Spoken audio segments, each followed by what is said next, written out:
Well, a very good morning. It's let's see. It's Wednesday morning, isn't it? Yes, indeed it is, and I think it's the 9th, if I'm not mistaken. And outside, the temperature is about 9 or 10 at the moment, and likely to rise to about 12 today. Rather a balmy day, and the breeze is meant to be gentle but stiff. So hang on to your hats. But the chance of rain virtually nil. Not a bad day. You can go out if you wish and enjoy it.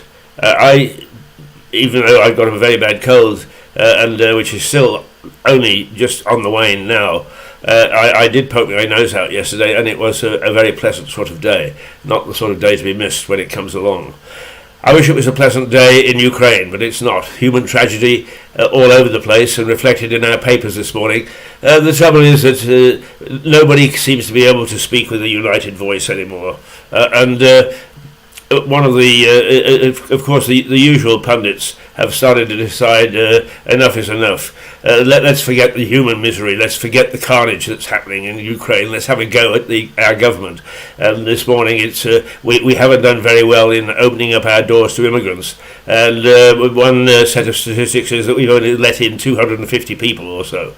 Luckily, somebody who was quite neutral, not a government person, nobody with a vested interest, came along and said, no, hang on. The program allows for actually thousands and thousands of Ukrainians. It's just that it's slow getting going because we are making sure that it's implemented properly. And I approve of that because when you get a mass immigration program going because of disaster, the first people to jump on the bandwagon are the gangsters, the naughty people, the criminals. And those we need to filter out because once they're here, they create absolute havoc. And if you really want to have an example of that, then look at the Albanians who have parts of Paris terrorized and also effectively run the white slave trade up and down the Balkans from Albania into the heart of Europe. And they do it because they were let in under the refugee programs that took place because of the upheaval in Africa and the Gulf states. So I think that it's about time we backed off and we were unified.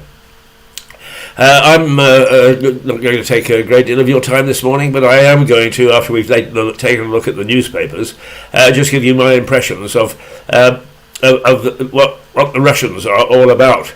I've spent time in Russia, a lot of time in Russia. I've spent time in Ukraine, not quite as much, but enough. I've spent time in Lithuania. I've spent time in Armenia. I've spent time in Georgia. I've spent time in Latvia. I've spent time in various other countries like Romania, a little bit in Hungary. So I've got a feel for those satellite states and also those that are the key players in what's going on at the moment. So let's just turn to the newspapers because they give us a good reflection of what's happening. Zelensky channels Churchill and the UK oil ban. Now, I think there's a lesson to be learned here. I have complained for a long time that actually we're not democratic. And strangely enough, that's how the Russians argue about our system. They say it's not democratic. First of all, we've got a head of state that's not elected. Well, I'm not going to argue with that because no, she's not. The Queen is not elected. But I wouldn't want her to be either because electing your head of state has infinite dangers.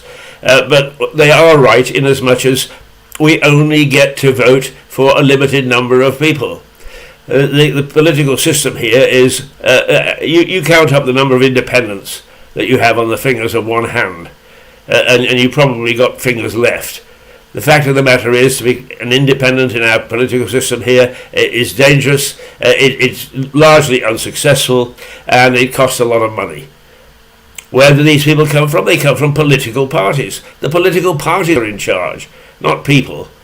But where are we with the head of state in Russia, in Ukraine, but a man who is proving to be a leader a man who is uniting his people, a man who is fighting for his country, who is quite clear about what he wants to do and where he wants to go. And what is he? A comedian. Ironically, he played the part of the president of Ukraine before he was president in a movie. Now, where did he come from? He came from, as the Americans would say, from out of left field. And if you want a political system that is even more discriminatory than ours, then it's the Americans. Don't try to be anything in the American system unless you are part of the political system and you grew up with it and you're a favourite son. It's all nonsense. And therefore, part of the Russian psyche is, what do you mean preaching to us about democracy? Now, this is the ordinary Russian. This isn't somebody imbued with my country right or wrong, or the old Soviet Union feel of a centrally planned state. This is the ordinary Russian who can't understand, to some extent, why we have a go all the time at their system when our own is so poor. And it is poor. It is very poor. And it reflects all the way down the line to local politicians as well. It's not a democracy. And the sooner we come to the realization, the sooner we'll get better governance and better government, locally and nationally, instead of the mishmash that we've got, all the isms and ratios that we've got. You've got to have so many women, so many gays, so many blacks, so many whites, so many this, so many that. And nobody bothers to turn around and says, are they any good? Oh God, let's not get into that. Otherwise we wouldn't have any MPs. Now, it's easy to generalise. Of course there are some good MPs. Of course there are some good people who can make cabinet. But generally speaking, we've got a wish-washy bloody lot that come out of a very limited base and who often do not display the qualities that we would want in leadership. And here the Ukraine, under tremendous pressure from Russia, has found a leader that is worthy. And yesterday, when he addressed the House of Commons, he had us spellbound. We won't learn anything from it, but we were spellbound. But there are lessons to be learned, are there not? And should we not be asking, instead of, did you have a nice cake at Christmas when you shouldn't, we should be asking, what about the governance here? What about reform? Reform! Oh my God! The inner circle hate the word reform.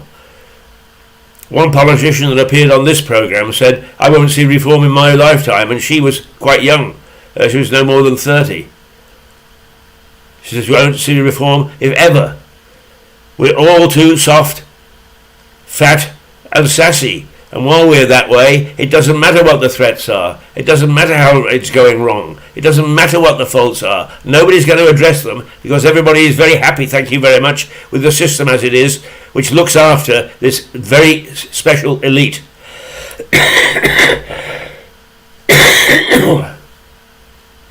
So if I get out of bed and start to yell and scream the way that I am at the moment, then it's because I am dissatisfied with what we've got here. And to some extent, I understand what the Russians are talking about. The only thing is that their system is far from ideal either. But there is no understanding of each other. We don't understand the Russians, they don't understand us. But do we say so? No. They're wrong and we're right. We're wrong and they're right. Black hat, white hat. Tonto. Yehey, Silda, away. Well, it's about time that sensible people started to take a look. You know, I'm a loudmouth. I'm the mouth that roars. I yell and I scream and I kick. I'm too old to actually get involved actively now. More's the pity, because by God I'd be in there punching and kicking and screaming. And would I get any sympathy? No. Because to the average person in the street, that's upsetting the apple cart. That's upsetting the fact that they can go to a supermarket and buy what they want. Well, that's all going to come to an end if this keeps up in Ukraine. And so be prepared. And if you think that you're in an ideal society, think again. And think again what created this situation. We are not blameless. All right, okay. Metro. Here, hero. The Metro, and that's about the Ukrainian president in the House of Commons yesterday. The I, we will fight in the forests and on the streets. He invoked Churchillian. We will fight on the beaches. Right? He used both Churchill and Shakespeare. What a clever man. If you're talking to the House of Commons, you use Churchill and you use Shakespeare. Perhaps both because they are both controversial. And what a good idea that they should. You should use it when you're talking to the centre of our governance, the centre of our government, the House of Commons. Yes, that's what you should use, and he did. What a sensible man. Comedian. A comedian. But out of strange places come leaders. And that's what we need. I'm not poking at Boris or at Keir or at even the local people. They are what they are. They're born of the system. The system has got to change. And the American system is even worse. And much as he may have turned out to be a disaster, Donald Trump was a breath of fresh air in as much as he bucked the system. And when it didn't work, what did they do? They went back to the old system. And where are we sitting? With the president in the United States who says, I don't want to confront the Russians. I don't want my tanks and my planes actually facing in any real way Russian planes and Russian tanks. Thanks very much. And in the middle sits a leader. Sits a leader that says, we will confront them. We will make it so difficult for Russia to take over Ukraine that they'll have at least a bloody nose, if indeed they manage it at all. Wow, he's my hero. Give me more comedians. Give me more people. But let's, you know, what we have in this country, right through, is we've managed to create systems where talent rots in the streets.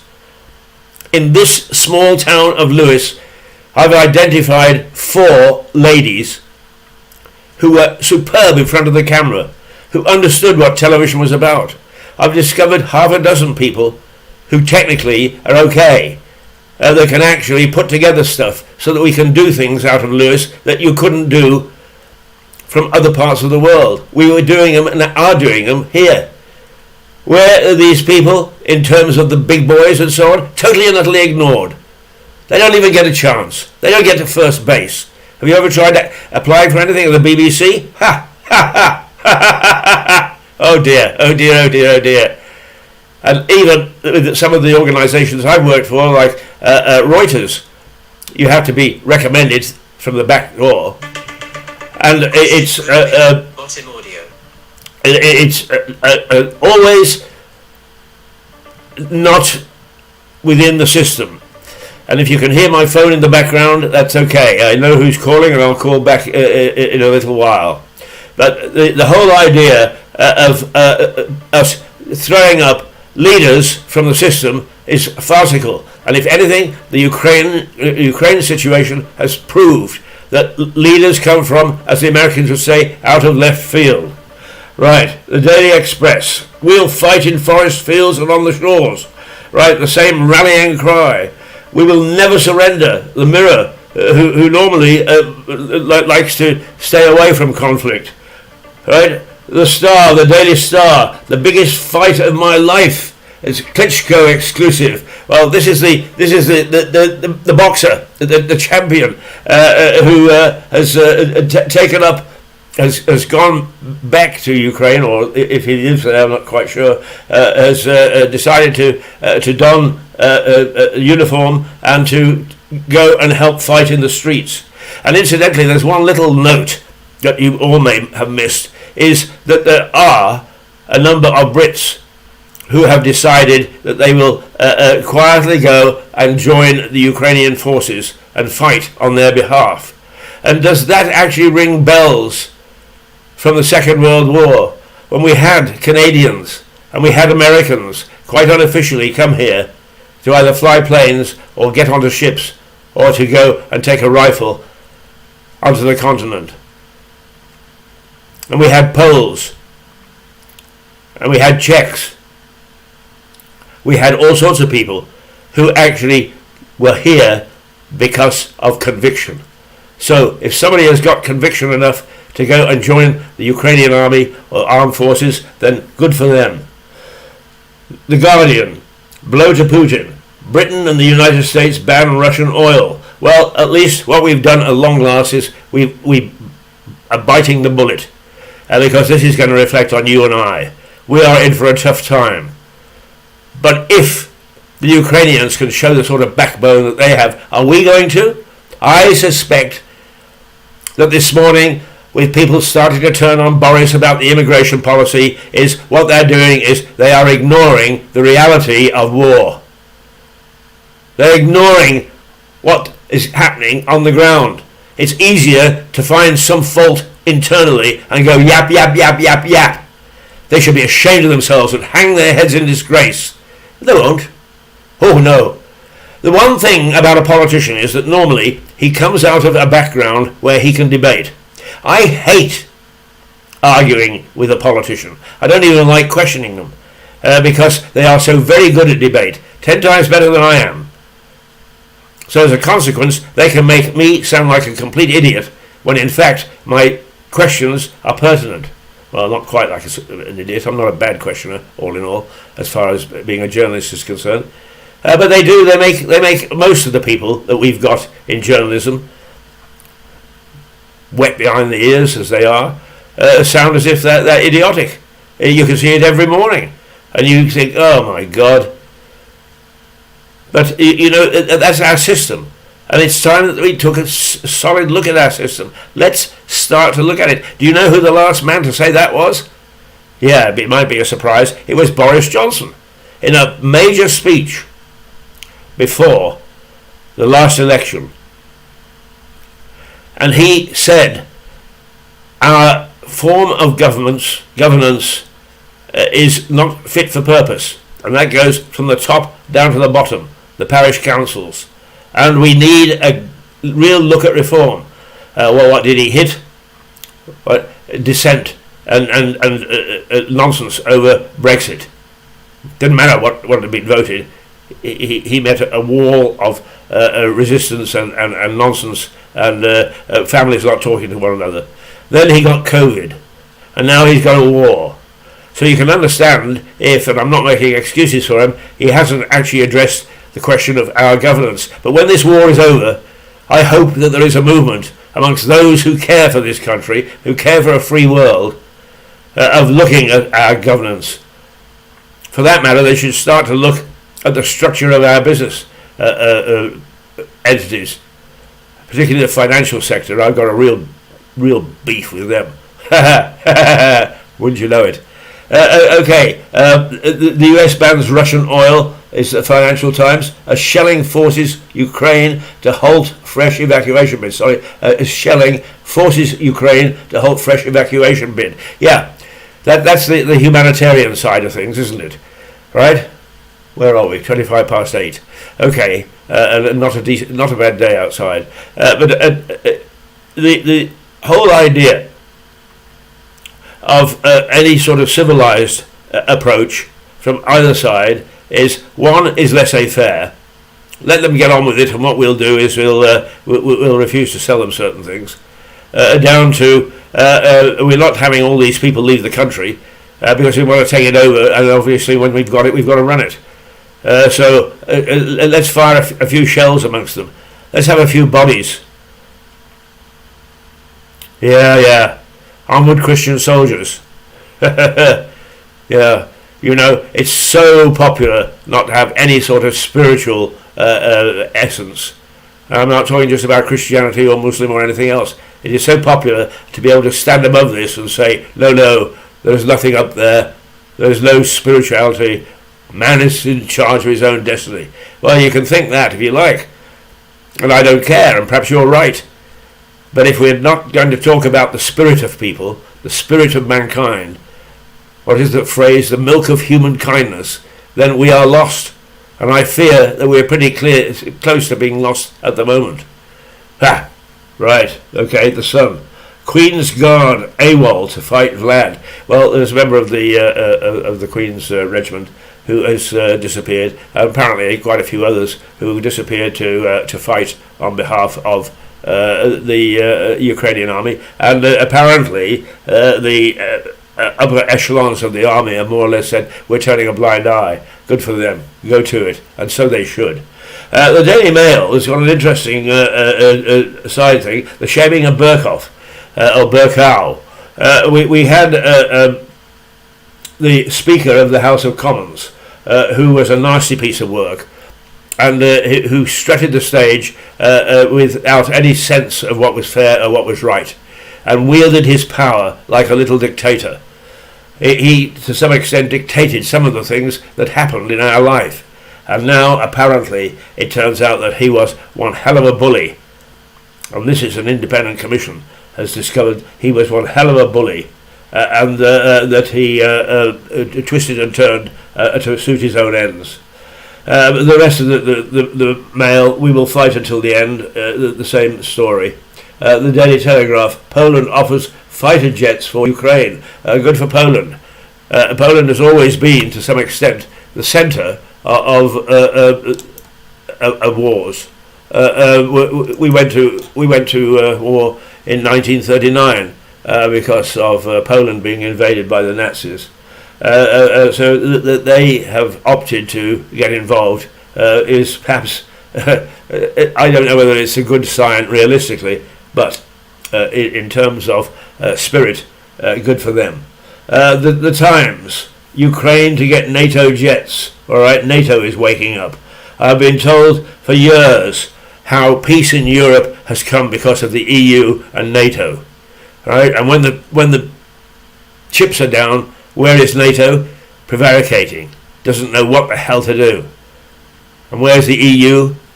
Well, the only person that you really heard from is that popinjay, Macron, who keeps on bursting onto the world stage saying he's talked to this side and he's talked to that side and it's all going to be settled thanks to him. Thank you very much. And a day later, he's off on a different tack because it hasn't happened. Right, okay, am I sounding as if I'm not very happy about things? Yes, I am. I'm not very happy about things. And actually, I hope that instead of going down to the coffee shop this morning and sitting and talking about knitting, or talking about how many pints we had last night, or talking about inconsequential things, is that we start to talk about what's happening in reality in Ukraine, brought on by a megalomaniac or a patriot. I've spent a lot of time in Russia and its satellites. I'm going to come back for 5 minutes in a minute just to give you my thoughts on perhaps something we should start to think about in terms of the so-called man who is out of control and is mad, according to a lot of people. Yes, indeed. Well, let's do our usual. Let's calm things down a little bit with a visit to our local park.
Well, here I am back, still in one piece. Nobody's bursted through the front door, threatening to strangle me or whatever. Let me just say this. I keep reading these emotive headlines. Okay, headlines are meant to be emotive. They're meant to grab our attention. But I spent a lot of time in Russia. In fact, I sometimes say to people, you'll never forgive me for this, but I set up Russia Today television, a television which has been taken off the air because it is a threat to our thinking and our support, because it is supported and money is given to keep it going by the Russian government. One or two things came out of my time in Moscow. First of all, the President Putin is not quite the megalomaniac that he appears to be. He is very careful, for instance, about his family. He recognizes that he is in a very strange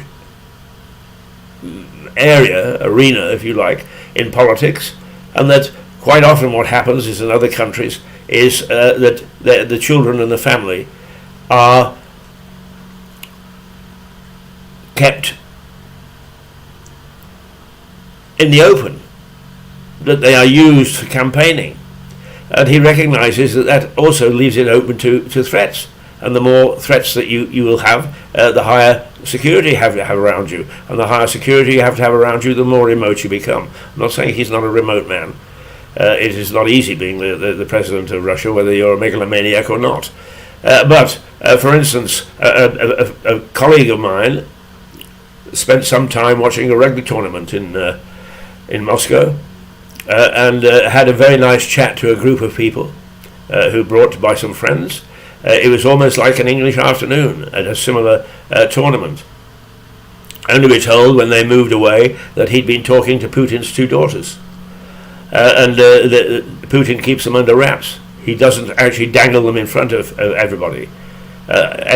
Because he doesn't think that they should be used in that way. That's one of the differences with the West. But also that he doesn't want them to be put in danger.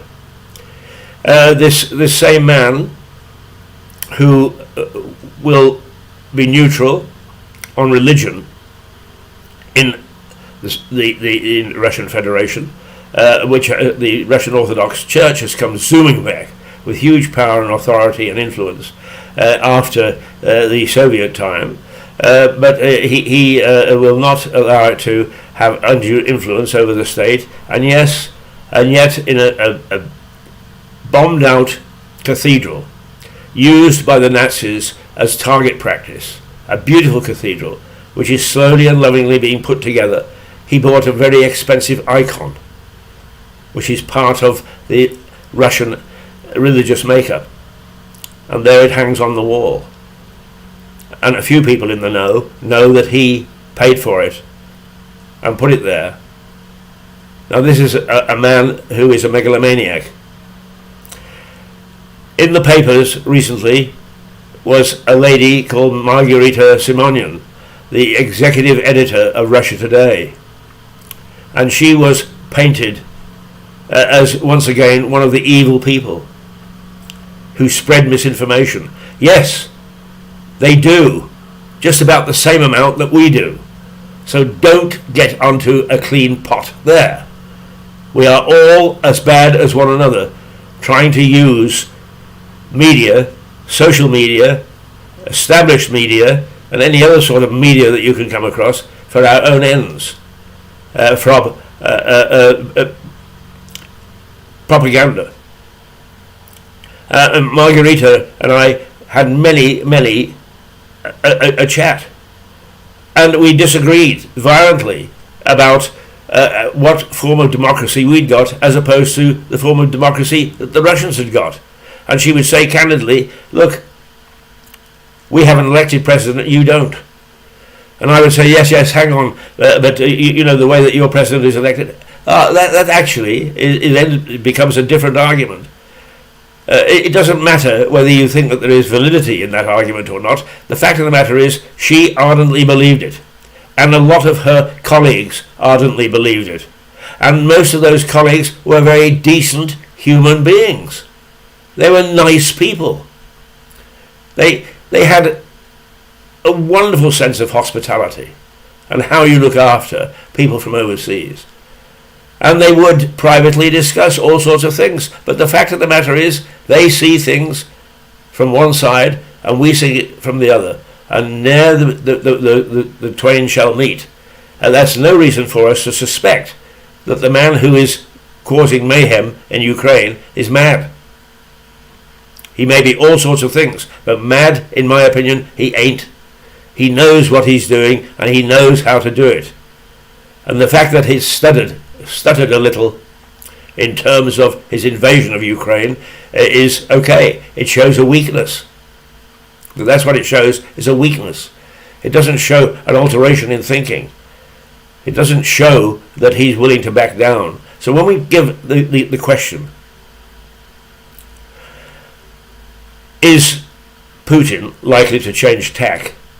The answer is no, because he honestly believes that he is doing something as a patriot for his own country. No matter how twisted we think that is, that's what he thinks. Just the same as the Ukrainian president, who is coming out as a very strong man, believes he's doing what is best for his country. And that, discard a number of people that faff around in Westminster, but I believe that Boris believes we're doing what is right for our country. And I am quite sure that the Queen, who quietly supports various issues without getting involved in the political side of things, which she can't as a constitutional monarchy, she lends her support to various ways of looking at things. Are we going to change our minds? No. Why should he change his? And I've spent time in Lithuania. I've spent time in Romania. I've spent time in Armenia. I've spent time in Poland.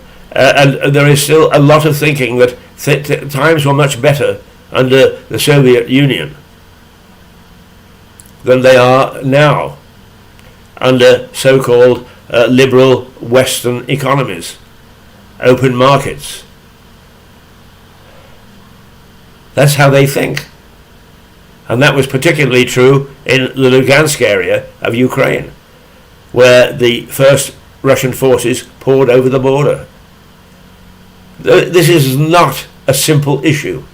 It is not a simple issue. It's a way that people think, and just to simply say they're wrong and we're right is not an answer to anything. I don't find any debate in the pubs anymore. I've been to a couple of pubs, people that I know quite well, who are intelligent. And I said, how about the war? Oh, well, yeah, blah, blah, blah. And then they wanted to go off and talk about something else. Perhaps not until somebody is knocking at the door will we get an honest view, an honest look. Well, it's 20 to 9 and I've been going on for a long time. And I probably said a lot of things this morning that nobody agrees with. But I hope that I just stir you to looking at what's going on. Because what is going on the surface isn't always exactly the issues. There are other things at stake, and most of it is the way we think. And the way we think often is the way we behave. And to be quite honest with you, I think that the Russian system stinks, and it throws up the Putins. And the British system stinks. It throws up all sorts of leaders and prime ministers that we would prefer not to have had. The only thing about our system, a constitutional monarchy, is despite Republicans painting lurid pictures of what the Queen does and her wealth and so on and so forth, is we have in the Queen a leader, a standard bearer, much the same as Ukraine does. She didn't come from a comedian background. On the contrary, her sense of duty is enormous, and something that we should envy and copy. We don't. And his view is, hang on, if I can see the funny side of things and we get into this situation, surely what there is a different way of looking at how we handle them. Good for him. Well, that's just my experience, a little bit of my experience. I could have gone on to all sorts of incidents that I've experienced in the Russias, if you want to put it that way, in the old Soviet Union, down to the Russian Federation, down to the CSI, is it the Commonwealth of Independent States, CIS. And I talk to those people almost on a daily basis. I haven't been able to get most of them, but because it's all social media's been shut off in the Russian Federation and in many other satellites as well.